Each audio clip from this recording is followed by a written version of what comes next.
Welcome back, boxing fans. Today we had a great card from California, brought to you by Turkey Al Sheikh, running out of Saudi Arabia. It was a big card. Eminem put on a performance.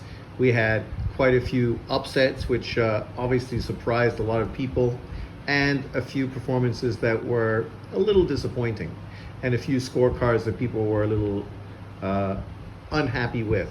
One of those obviously was the Andy Ruiz Big Baby Miller scorecard, which ended up being a draw. Majority of people, it seems, felt that Miller deserved the victory. I believe that Miller also deserved the victory in that fight. Obviously, Andy Ruiz has been out of the gym or out of the ring for 2 years, and maybe that did have something to do with it. Miller obviously has been far more active than Andy Ruiz. The other decision that people were not happy with, and I just saw this video from Jay Breezy saying, just asking the question about Robbery, Bud Crawford versus Madrimov. This is a fight that I talked about on my live video. Had quite a few people in my live that had conflicting scores and a different opinion than myself. I think generally my scoring is excellent. I don't get fanboyed into picking people I like. I don't let a bias sort of creep into my scorecards or a narrative that I'm trying to push. I look at the fights and I score it on the criteria that you score fights on, right? And I have nothing against Madrimov. If Madrimov would have beat Bud Crawford, I would have been shocked. But at the same time, it would have been great to have a new, young star on the horizon. But at the same time, I was also confident that Bud Crawford would win.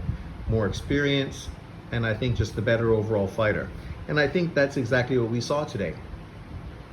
It was a very much a chess match between two very experienced technical boxers. The problem with Madrimov, and why it's inevitable that he was going to lose, was he wasn't active enough. Eddie Hearn, of course, is in his feelings and upset about it, but that's because he's biased. He's pulling for the fighter he's promoting. So he's going to look through very biased lenses when he scores this fight, unlike myself. Bud Crawford was able to control the distance. Madrimov did a lot of dancing, a lot of feinting, a lot of shimmering, a lot of shaking, but he did very little punching. When you look at the scorecard, the overall punch count numbers, he threw over 150 punches less than Bud Crawford. He also landed less than Bud Crawford. His face was also far more marked up than Bud Crawford's was, meaning that he was getting hit more, and it was clear on his face. And yes, obviously some people mark up more than others, but I mean, if you watch the fight, you can see at no time did Madrimov ever have Bud Crawford in an uncomfortable position where Crawford looked like maybe he was uncomfortable and maybe hurt or mentally struggling with what was going on in front of him in the ring. Whereas Madrimov was the opposite. Early on throughout that fight, he wasn't able to let his hands go. He wasn't able to let his hands go because he didn't feel comfortable throwing his punches, because Bud Crawford was not giving him the openings, the holes to throw the punches he wanted. He wasn't able to establish any kind of jab at all. Crawford could have actually used more of a jab in this fight. And if he would have used more of a jab, he probably would have won this fight even easier than he did. I have no doubt that if they do a rematch, Crawford will win the second fight far more convincingly, because he's literally been out of the ring for over a year. You let him jump back in the ring now that he's already been in the ring with Madrimov, and it's going to be a very different situation next time around. And I'm not trying to hate on Madrimov. Post-fight, some clown said that I need to learn how to respect fighters. I don't know how me saying that Bud Crawford won and Madrimov lost is me being disrespectful for fighters, especially when I was saying that really this is a great learning opportunity for the younger fighter. He just faced one of the best fighters in the world. And because of that, he's going to learn a lot, right? He'll go back and watch tape. He'll see that he wasn't as active as he should have been. He wasn't as aggressive as he needed to be. He was the more natural fighter at this weight class, bigger, stronger, yet at no point did he look like he was the bigger, stronger fighter in the ring. At times in this ring, Crawford actually was dictating things more than Madrimov was. And of course, Crawford wasn't opening up and being super aggressive, but he didn't need to be. He was the guy that was able to control the distance. Madrimov talked as if he was able to control the distance. Well, being at distance but not landing a punch is not exactly controlling distance. Controlling distance is what Crawford was able to do.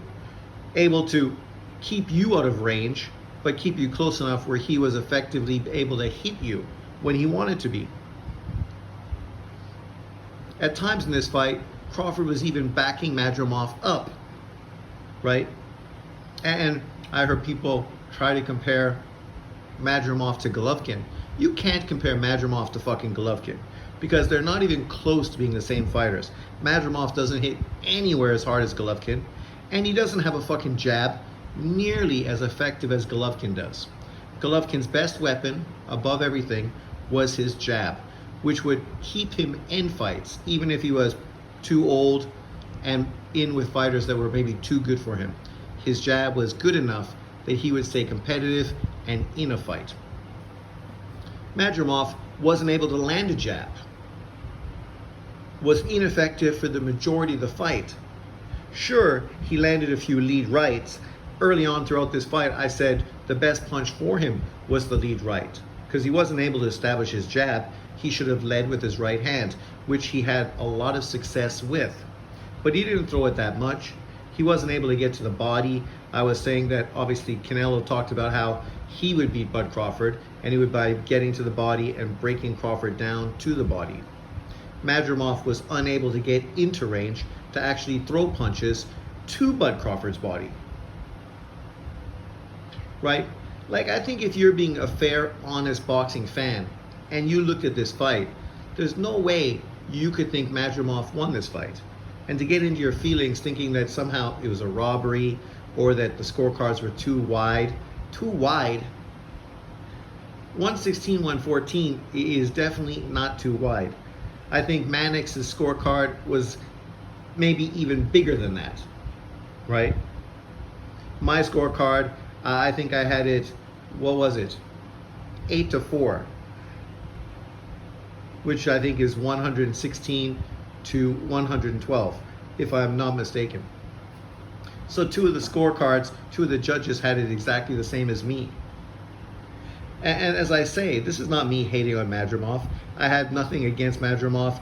I was happy when he became champion, and I'm excited that, you know, he is one of the top fighters at 154 pounds. But there's levels to this shit. And at this point, his level is not at Bud Crawford's level. Maybe this will help elevate him to become one of the best fighters or the best fighter at 154 pounds. But as of today, I think it was fucking clear and obvious who won the fight, who deserved to win the fight, and that was Crawford. Congratulations, Bud Crawford. He did exactly what he had to do. Could he have been better? Sure he could have been. But after being out of the ring for a year, in with a fighter that was very good, a guy that was a little too tentative. So when a guy's being very tentative, not really willing to open up, you're not really necessarily having as many opportunities to land punches. That's why sometimes Crawford literally stood there with his hands up, allowing Madrimov to become aggressive. So then once Madrimov got into range and felt a little comfortable that he could be offensive, then Crawford would respond, knowing that some opportunities were available to him. As far as Madrimov calling for a rematch, at this time, I don't think a rematch is fucking necessary at all. You can bounce back against one of the other top fighters at 154. There's a shitload of them. There's big fights that can be made.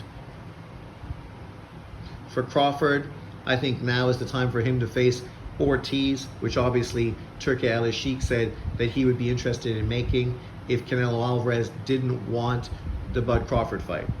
You also, of course, have Boots Ennis, who was actually at the fight and obviously has been asking for that fight as well. You have Tim Tszyu, who most people felt would beat Crawford's opponent, except of course he ended up losing to Funduro. You have, of course, Errol Spence, if he's able to come back and beat Funduro to win that title, which would then make that rematch that much more doable. And of course you have the undisputed champion, Charlo, which would be the biggest and best fight, truthfully, for Crawford at 154 pounds at this time. So there's like 5 potential fighters that Bud Crawford could face at 154 pounds, all very good opponents. So I'll leave it at that, but feel free to leave your comments in the comment section below. See you later. Let me know, who do you think won and what was your scorecard? Cheers.